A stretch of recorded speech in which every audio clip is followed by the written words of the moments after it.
Ray Baxter was a 45-year-old man living in Fayetteville, Arkansas. He was a well-known real estate agent who worked for a local company called Ozark Realty.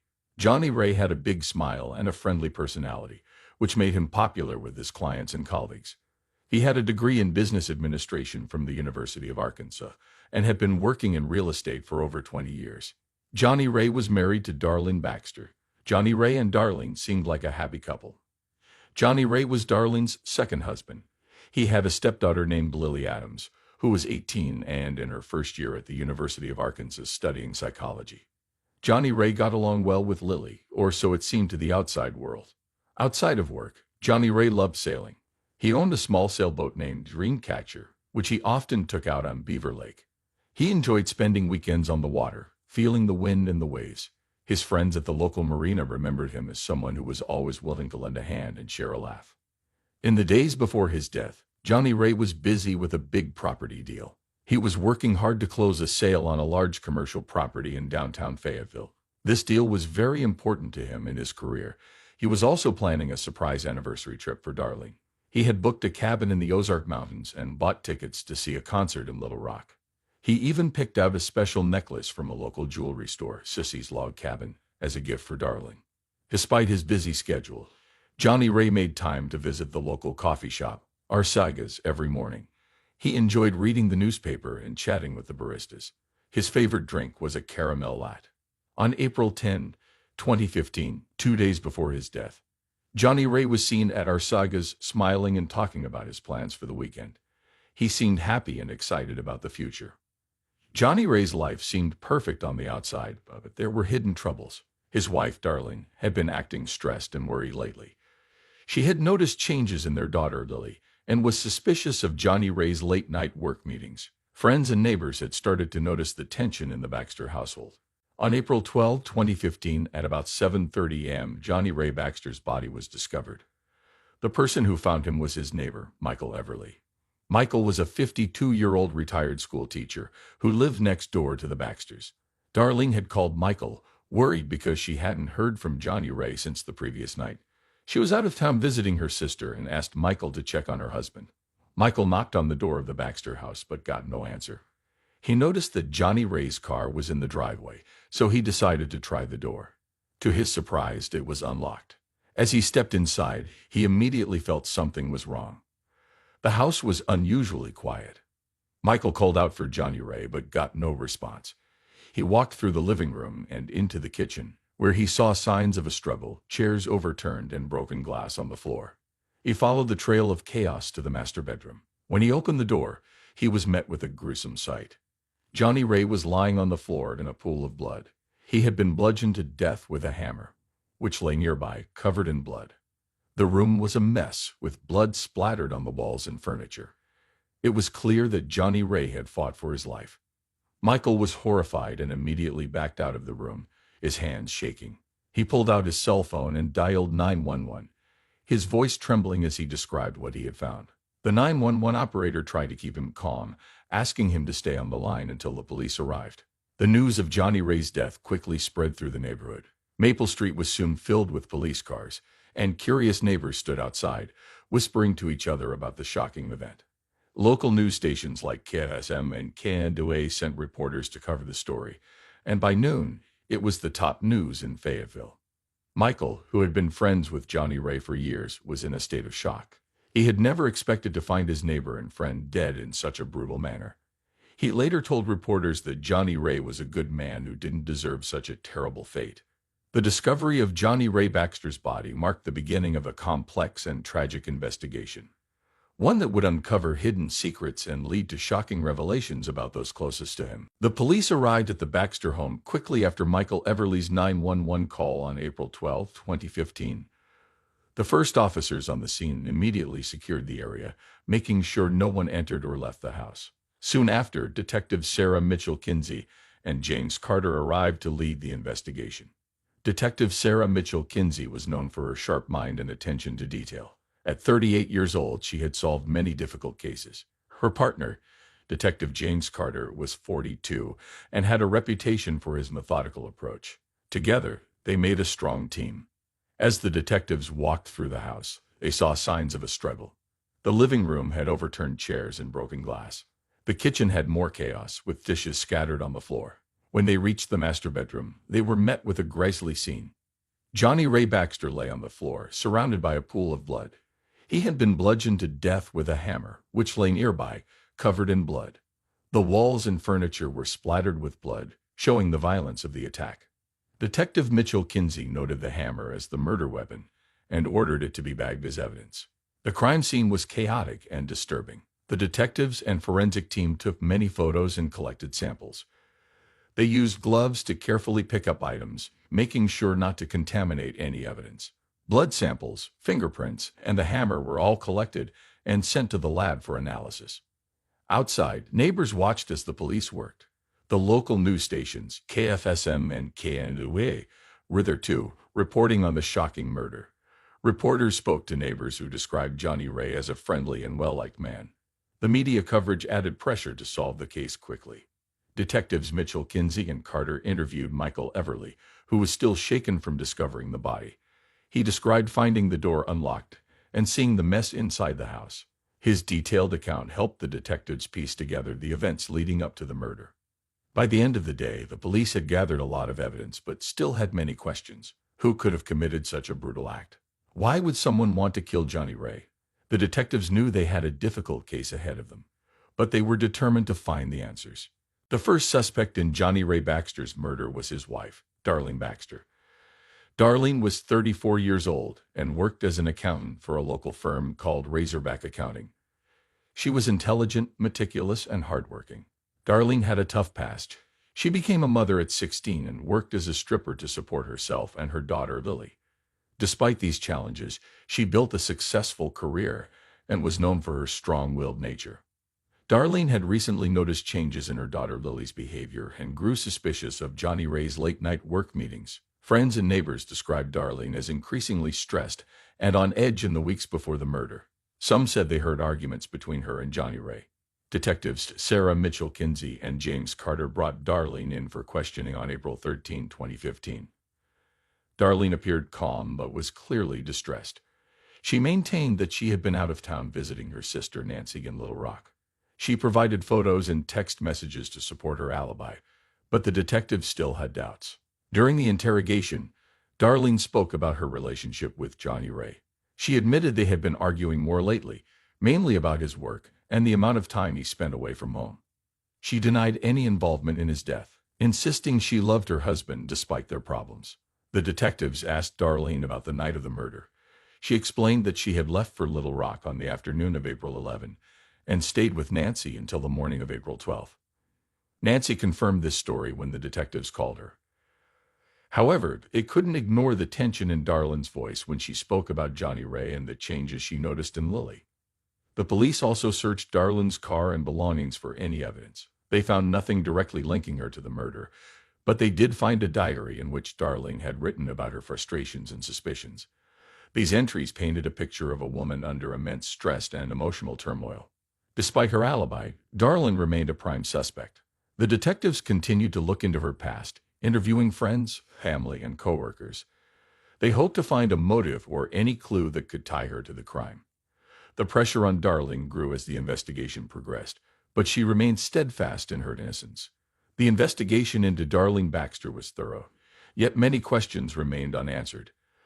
The detectives knew they had to keep digging to uncover the truth behind Johnny Ray's brutal murder. The second suspect in Johnny Ray Baxter's murder was his stepdaughter, Lily Adams. Lily was 18 years old and a freshman at the University of Arkansas, where she was studying psychology.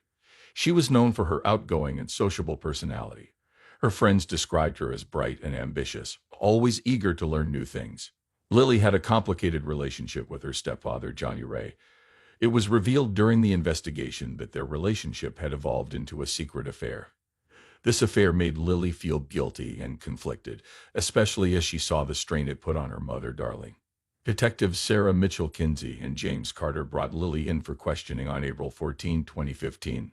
Lily appeared nervous but cooperative. She admitted to the affair with Johnny Ray, explaining that it had started about 6 months earlier. She said she had been feeling lonely and confused, and Johnny Ray had been there for her. She insisted she never wanted to hurt anyone. During the interrogation, Lily explained how she had confided in a close friend about the affair and her feelings of guilt. This friend, whose name was not disclosed, confirmed Lily's story to the detectives. Lily described the last time she saw Johnny Ray, which was the night before his death. She said they had argued about the affair and the impact it was having on their family. The detectives asked Lily about her whereabouts on the night of the murder. Lily said she had been in a friend's house, studying for a midterm exam. Her friend confirmed this alibi, saying that Lily had stayed there until the early morning hours of April 12th. Despite the alibi, the detectives were suspicious of the emotional turmoil that Lily was going through. The police also searched Lily's dorm room and her belongings for any evidence. They found nothing directly linking her to the murder, but did find several letters and notes between her and Johnny Ray. These notes showed the depth of their relationship and the emotional struggles they both faced. Despite her alibi and the lack of direct evidence, Lily remained a prime suspect due to the affair and the emotional tension it created. The detectives continued to interview her friends and classmates, hoping to find any inconsistencies or new leads. The pressure on Lily grew as the investigation continued, but she maintained her innocence and expressed deep regret for the affair. The investigation into Lily Adams was thorough, but the detectives still had many questions. They knew they had to keep digging to find the truth behind Johnny Ray Baxter's brutal murder. On April 17, 2015, 5 days after Johnny Ray Baxter's murder, the police received a significant break in the case. It was a cool, cloudy morning when a jogger discovered a suspicious item in the park near Beaver Lake. He noticed a plastic bag partially buried under some leaves near a bench. Curious, he opened it and found a blood-stained shirt and a pair of gloves. He immediately called the police, and within minutes, patrol officers Karen Lewis and Tom Martinez arrived at the scene. They secured the area and called in detectives Sarah Mitchell-Kinsey and James Carter. The detectives quickly assessed the situation and bagged the items for forensic analysis. The detectives were cautious but hopeful that this new evidence would provide a breakthrough in the case. They brought the items back to the Fayetteville Police Department's forensic lab. Forensic analysts found that the blood on the shirt matched Johnny Ray's DNA. Additionally, the gloves had fingerprints that were not Johnny Ray's. This new evidence shifted the focus of the investigation. The detectives revisited their list of suspects and re-examined their alibis. They also reviewed the surveillance footage from the park and nearby areas. This extensive review led them to a surprising discovery. A figure matching Lily Adams' description was seen entering the park late on the night of the murder. Detectives Mitchell-Kinsey and Carter brought Lily in for a second round of questioning. This time, Lily was visibly more nervous. She claimed she had gone to the park to clear her head and had no idea about the bloody items. The detectives pressed her for more details, but Lily stuck to her story, albeit shakily. The forensic team continued their analysis and found another critical piece of evidence: hair fibers on the gloves that matched Darlene Baxter's DNA. This discovery complicated the case further and indicated the possible involvement of both mother and daughter. On April 18, 2015, the detectives called Darlene back for questioning. She seemed calm but concerned when presented with the new evidence. Darlene admitted to knowing about the gloves but insisted she had nothing to do with the murder. She said she had worn the gloves while gardening and couldn't explain how they ended up near Beaver Lake. The police were now more determined than ever to solve the case. They knew they were close to uncovering the truth but needed to carefully piece together the final puzzle. The discovery of the new evidence was a pivotal moment in the investigation, providing crucial leads and intensifying the search for Johnny Ray Baxter's murderer. Hey, true crime case solvers interested in more real-life murder mysteries, be sure to like and subscribe to our channel. And do you have any thoughts about this case or have a case of your own you'd like us to investigate? Leave us a comment. Stay safe, true crime case solvers. The third suspect in the murder of Johnny Ray Baxter was his ex-wife, Diddy Baxter. Diddy, aged 46, was known for her hot-tempered and aggressive nature. She had a contentious relationship with Johnny Ray and had never approved of his marriage to Darlene. Diddy lived in Fayetteville and worked as a manager at a local grocery store, Hart's Food Stores. Detectives Sarah Mitchell-Kinsey and James Carter decided to bring Diddy in for questioning on April 19, 2015. Diddy arrived at the police station appearing defiant and uncooperative. She had a reputation for speaking her mind and not holding back her opinions. During the interrogation, Diddy admitted that she and Johnny Ray had a rocky relationship. She described their marriage as tumultuous and full of arguments. Diddy expressed her disdain for Darlene, calling her a homewrecker and blaming her for the end of her marriage. However, Diddy vehemently denied any involvement in Johnny Ray's murder. The detectives pressed Diddy about her whereabouts on the night of April 11, 2015. Diddy claimed she was at home, watching TV and drinking wine. She mentioned watching an episode of Dancing with the Stars and going to bed early. There were no witnesses to confirm her alibi, which made the detectives suspicious. The police searched Diddy's home for any evidence that could link her to the crime. They found a few items of interest, including a set of gardening gloves similar to the ones found at the park. However, forensic analysis showed no blood or DNA on these gloves. Despite her alibi and the lack of direct evidence, the detectives continued to probe Diddy's potential motive. They discovered that Diddy had recently learned about Johnny Ray's affair with Lily, which added another layer of tension and potential anger. Friends and coworkers told the detectives that Diddy had been particularly upset and vocal about the affair, calling Johnny Ray a disgrace and expressing her anger to anyone who would listen. The detectives also interviewed Diddy's neighbors, who reported hearing loud arguments coming from her house in the days leading up to the murder. One neighbor, Mrs. Everly, said she heard Diddy yelling about betrayal and lies. Although Diddy remained the suspect, the detectives found it challenging to gather enough evidence to charge her. She was aggressive during the interrogation, but maintained her innocence. The detectives knew they needed more concrete evidence to link her to the crime. The investigation into Diddy Baxter added another layer of complexity to the case, as the detectives worked tirelessly to piece together the events leading to Johnny Ray's murder. On April 21, 2015, the breakthrough in Johnny Ray Baxter's murder case finally came. After days of investigating, detectives Sarah Mitchell Kinsey and James Carter found a crucial piece of evidence.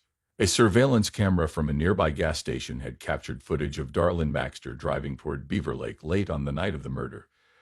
This was a significant lead that contradicted Darlene's alibi. Detectives Mitchell, Kinsey, and Carter reviewed the footage carefully. It showed Darlene's car, a blue Honda Civic, passing the gas station at around 11:30 p.m. on April 11. This placed her near the crime scene at the crucial time. With this new evidence, the detectives were confident they had found Johnny Ray's killer. On the morning of April 22, 2015, the police arrived at Darlene Baxter's workplace, Razorback Accounting. It was a sunny day, and the local news stations, including KFSM and KNWA, were already covering the latest developments in the case. Darlene was in her office when the police entered. She looked surprised but remained composed as they informed her of her arrest for the murder of her husband. As Darlene was led out in handcuffs, she maintained her innocence, but the evidence against her was overwhelming. The affair between Johnny Ray and Lily had driven Darlene into a fit of rage. She felt deeply betrayed by both her husband and her daughter. The detectives believed that on the night of the murder, Darlene confronted Johnny Ray. The confrontation escalated into violence, and Darlene grabbed a hammer, fatally striking him multiple times. Darlene's arrest shocked the community. Neighbors and friends couldn't believe that the hardworking, intelligent woman they knew was capable of such a violent act. The news spread quickly, with headlines in the Fayetteville Observer and segments on local news stations detailing the arrest. Johnny Ray's family had mixed reactions. Some were relieved that the murderer had been caught, while others were devastated by the betrayal. Lily was particularly heartbroken. She had lost both her stepfather and her mother in a matter of days. The emotional toll on the family was immense. As Darlene was taken to the police station, she continued to deny her involvement. However, the detectives were confident in their findings. The surveillance footage, combined with the forensic evidence and Darlene's conflicting statements, painted a clear picture of her guilt. The community of Fayetteville was left to grapple with the tragic events. Johnny Ray Baxter's murder had uncovered deep family secrets and left a lasting impact on those who knew him. The police had solved the case, but the emotional scars would take much longer to heal. The trial of Darlene Baxter for the murder of her husband, Johnny Ray Baxter, began on July 15, 2015, at the Washington County Courthouse in Fayetteville. The courtroom was packed with reporters from local news stations like KSSM and KNOA, as well as concerned members of the community. The prosecution was led by District Attorney Robert Stevens, a 45-year-old with a reputation for being tough and relentless in the courtroom. He argued that Darlene's motive for the murder was her discovery of the affair between Johnny Ray and Lily. Stevens painted a picture of a woman pushed to her breaking point by betrayal and emotional turmoil. He presented the surveillance footage of Darlene's car near Beaver Lake, the forensic evidence from the crime scene, and the conflicting statements she had given to the police. On the other side, the defense was led by attorney Michelle Williams, a 39-year-old known for her calm demeanor and sharp legal mind. She argued that Darling was innocent and that the evidence was circumstantial. Williams suggested that someone else could have committed the murder, perhaps out of jealousy or anger. He questioned the reliability of the surveillance footage and pointed out that no witnesses had seen Darling commit the crime. Throughout the trial, Johnny Ray's family sat in the front row, watching the proceedings with a mixture of anger and sadness. Lily, in particular, struggled with the emotional weight of the trial. She had lost her stepfather and now faced the possibility of losing her mother to a long prison sentence. After 2 weeks of testimony, the jury deliberated for 3 days before reaching a verdict. On August 3, 2015, the jury found Darlin Baxter guilty of first-degree murder. The courtroom was tense as the verdict was read. Darling showed little emotion, while Johnny Ray's family wept and hugged each other. The local news immediately reported the verdict, and the story was covered extensively in the Fayetteville Observer. Judge Lisa Everly sentenced Darling to life in prison without the possibility of parole. She stated that the evidence clearly showed Darling's guilt and that the crime was a result of intense personal betrayal and anger. The judge expressed sympathy for Johnny Ray's family and hoped the sentence would bring them some measure of closure. The reaction to the verdict was mixed. Some in the community felt justice had been served, while others believed the sentence was too harsh, considering Darlin's difficult past and the emotional stress she was under. Johnny Ray's family, however, felt a sense of relief that the ordeal was over and that the person responsible for his death was held accountable. The trial and sentencing marked the end of a tragic chapter for the Baxter family and the community of Fayetteville. The murder and its aftermath had left deep emotional scars, but the verdict provided a sense of justice and a step toward healing. After Darlin Baxter's trial and sentencing, life slowly began to return to normal for those involved in Johnny Ray Baxter's tragic murder case. For Darling, now serving her sentence at the Arkansas Department of Correction, life took on a stark routine. She was allowed limited visits from family and friends, with strict rules governing her daily activities. The media coverage surrounding the trial gradually faded, replaced by new stories and events in Fayetteville like the annual Bikes, Blues, and BBQ motorcycle rally. Lily Adams, now 19, returned to the University of Arkansas to continue her studies in psychology. She struggled with guilt and grief over her role in the affair that ultimately led to her stepfather's death. Lily sought counseling to help her cope with the emotional aftermath and worked hard to rebuild relationships with her family. She distanced herself from media attention, focusing on her studies and volunteer work at local animal shelters. Meanwhile, Detective Sarah Mitchell Kinsey received recognition for her role in solving the high-profile case. She continued her work at the Fayetteville Police Department, investigating other crimes and mentoring younger detectives. Detective James Carter transferred to the Northwest Arkansas Drug Task Force, where he applied his investigative skills to combating drug-related crimes in the region. In the community of Fayetteville, the impact of Johnny Ray's murder lingered. Neighbors and friends remembered him as a friendly and successful real estate agent who loved sailing on Beaver Lake. The local Rotary Club held a memorial service in his honor, and a plaque was installed at the Fayetteville Town Center to commemorate his life and contributions to the community. Johnny Ray's family, especially his first wife, Diddy, found solace in each other's company and support. Diddy focused on her career at Hart's Food Stores and became involved in local charity events, like the Susan G. Komen Race for the Cure in Bentonville. She remained vigilant about keeping her family close and supporting her grandchildren, who missed their stepfather dearly. As time passed, the scars left by Johnny Ray's murder began to heal, though the memory of the tragic events of April 2015 remained a part of Fayetteville's history. The community rallied around the Baxter family, offering support and understanding as they moved forward from the ordeal. This tragic case of love, betrayal, and murder serves as a stark reminder of the complexities of human relationships and the devastating consequences of unchecked emotions. Thank you for joining us on this episode of True Crime Case Files. Stay tuned for more stories that uncover the darkest corners of the human psyche. Until next time, stay safe.